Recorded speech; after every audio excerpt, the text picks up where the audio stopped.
Fala aí, pessoal! Seja bem-vindo a mais um vídeo aqui no canal. Vamos acompanhar as últimas notícias do São Paulo. Traga atualizações para vocês do Mercadão da Bola do Tricolor.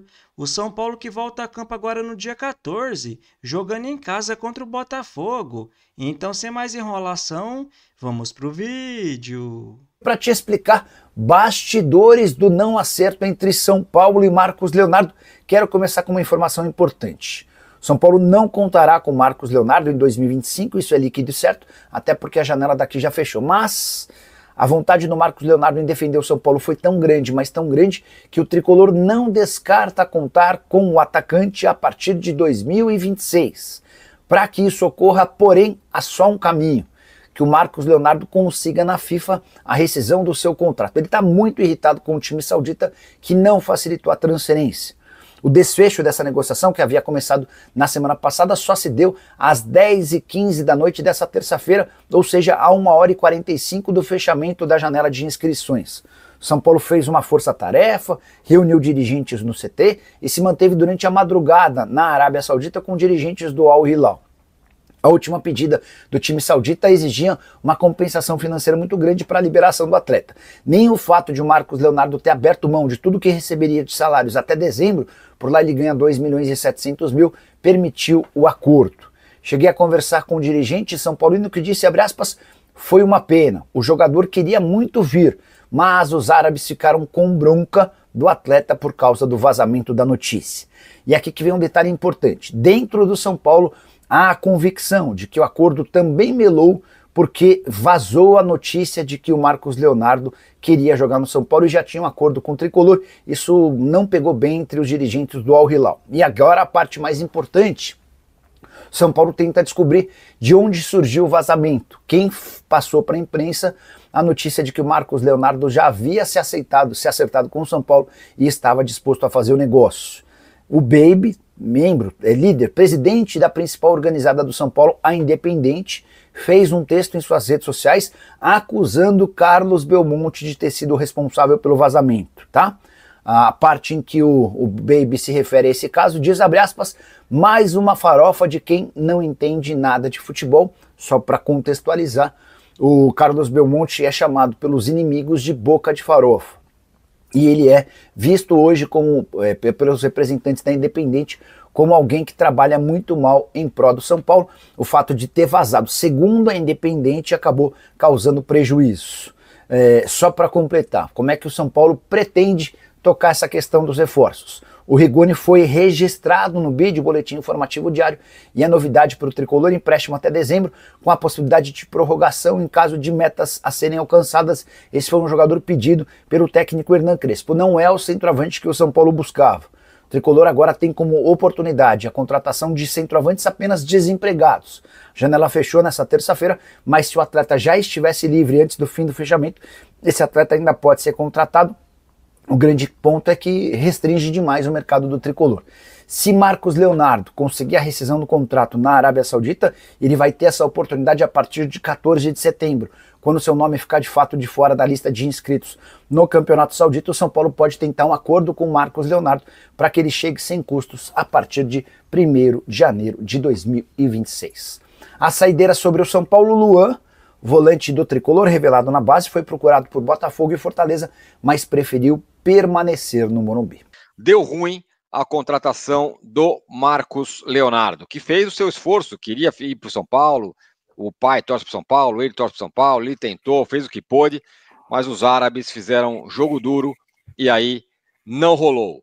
Quero ouvir a opinião de vocês, quero ouvir a opinião do Arnaldo sobre esse fim da janela de transferências com uma notícia não boa para o São Paulo, que o Marcos Leonardo não vem. Daqui a pouco eu dou o meu palpite, a minha opinião sobre esta questão. Mas eu quero ouvir o Arnaldo antes. Bom, Tironi, 2 de setembro de 2025 não vai ficar marcado somente com o seu aniversário de 55 anos, mas como, acho que um dos grandes fiascos da história do São Paulo em termos de expectativa criada barra frustração em relação à sua machucada torcida. Acho que é um dia histórico. Histórico. Porque histórico, porque o que foi criado em torno dessa possível contratação foi muito além da normalidade, né? Uhum. E acho que é uma situação que tem que ser dimensionada quando você trata de uma torcida machucada, judiada, uma torcida que foi dormir com essa expectativa. Não é que ela acordou com o Rigoni, pobre Rigoni, aliás, tem pouco a ver com essa história, depois a gente fala do Rigoni, mas acordou, para quem não sabe ainda, com a venda de parte da base, né? Desse acordo que passou no Conselho de Administração, enquanto falava em Marcos Leonardo, alimentava o sonho Marcos Leonardo, o presidente do São Paulo aprovou a discutível venda da base, de parte da base de Cotia na calada da noite. É o mesmo governo, Casares, que majora o preço dos ingressos em termos exorbitantes para o jogo da LDU na Libertadores, até ferindo o regulamento de sócio-torcedor. Ou seja, é um governo que faz pouco do torcedor. Eu tenho minha solidariedade com qualquer torcedor do São Paulo que esteja se sentindo humilhado e traído nesse momento. Acho que é uma live que serve para a gente explicar e desopilar. E só digo que quando, e falo muito, porque torcedor do São Paulo tem todos os tipos, todas as situações, e tem a torcida ou as torcidas organizadas do São Paulo que ditam muito rumos da arquibancada e tudo mais. E eu vim acompanhando aqui as postagens do presidente da Independente para destituir toda a diretoria de futebol. É importante ele saber, o Baby, que quem está acima da diretoria de futebol, no caso Marcos Leonardo, no caso da venda da base, no caso da majoração dos ingressos, é o presidente Casares, que é sempre poupado por ele, né? Então, responsável pelo que está acontecendo no São Paulo, que conseguiu o segundo mandato na calada da noite também, é o presidente, porque ele tem o ônus, o responsável por tudo, né? Ele tem o ônus do cargo e o bônus quando o São Paulo ganha. Então, são todos que governam o São Paulo que fizeram do torcedor poucas e boas. Não tão por falta de esforço, eu acredito no esforço deles até as últimas horas, faltando 2 horas da janela, mas uma negociação que ela tinha muito pouco probabilidade de dar certo, pelo pouco poder de barganha que o São Paulo tem hoje como clube de futebol. O São Paulo é um clube em dificuldade financeira lidando com um milionário. Qual que é a possibilidade disso dar certo? É muito pouco. A cada exigência do milionário, o negócio ficava mais distante. E não faz sentido protelar tanto um negócio quase impossível que deixa a expectativa do torcedor quase ao máximo. Citando também, já estou vendo aqui o chat, sempre perspicaz, eu não digo a participação tanto quanto blasé da patrocinadora do São Paulo, que quando foi citada no negócio, já logo emitiu um comunicado dizendo que não tem nada com isso e tudo mais. As patentes, quem governa, quem financia o São Paulo, quem tem poder, tem responsabilidade sobre o torcedor do São Paulo. E aí vai do presidente, a direção de futebol, a questão do patrocinador master do São Paulo também, que tem responsabilidade, sim, sobre a torcida do São Paulo, né? Que veste a sua camisa, usa os seus produtos e enverga a sua camisa. Então, não tem nenhum santinho aqui nessa história, a não ser o torcedor do São Paulo, que mais uma vez sai decepcionado, machucado, amargurado.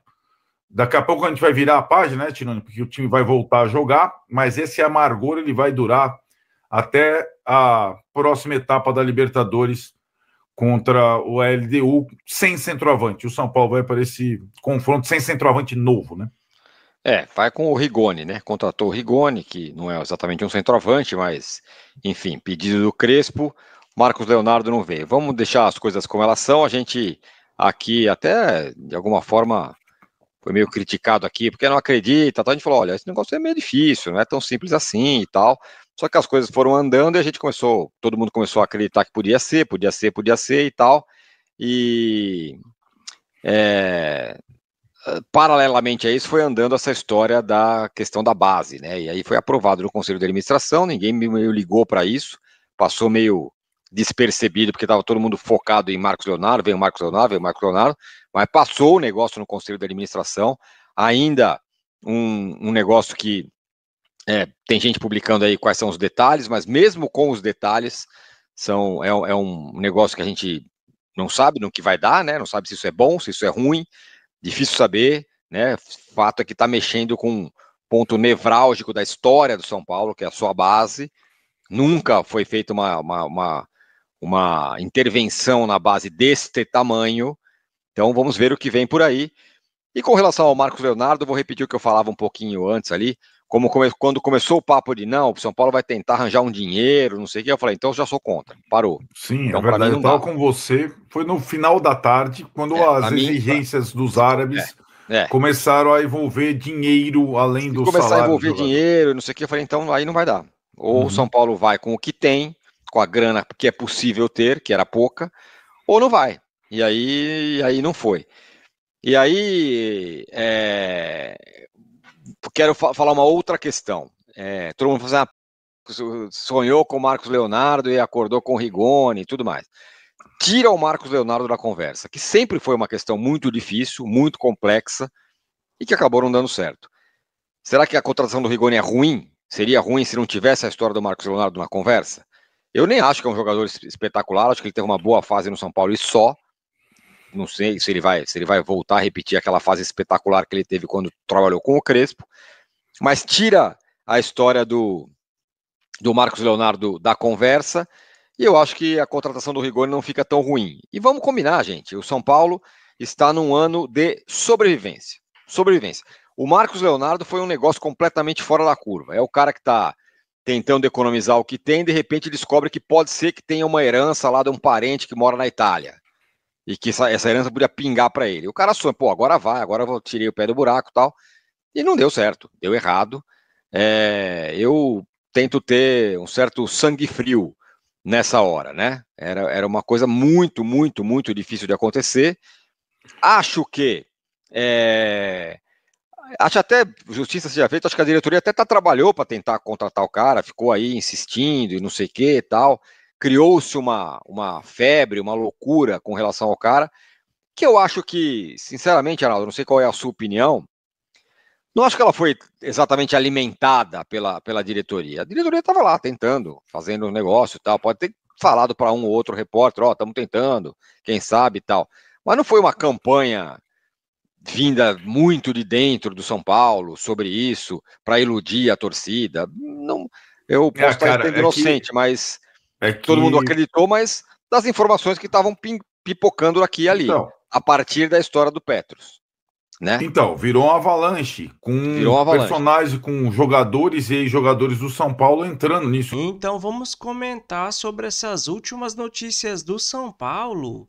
E infelizmente, né, o Tricolor não conseguiu fechar com o centroavante Marcos Leonardo por empréstimo até dezembro. É uma pena, né, porque o São Paulo perdeu para o restante do ano o Caleri, o Rian Francisco e agora o André Silva.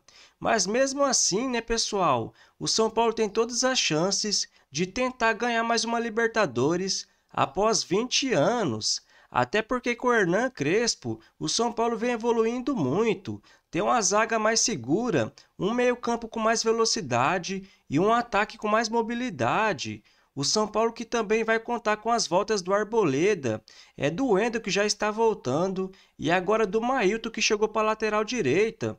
Então o São Paulo tem sim um time muito forte para tentar ganhar mais uma Libertadores. Esse primeiro jogo no dia 18, fora de casa contra a LDU, vai ser fundamental para o São Paulo tentar segurar o resultado e depois decidir em casa no dia 25. E com as transferências do Ederson para o Fenerbahçe e do Antony para o Betis, o São Paulo deve lucrar um pouco mais de 6 milhões de reais.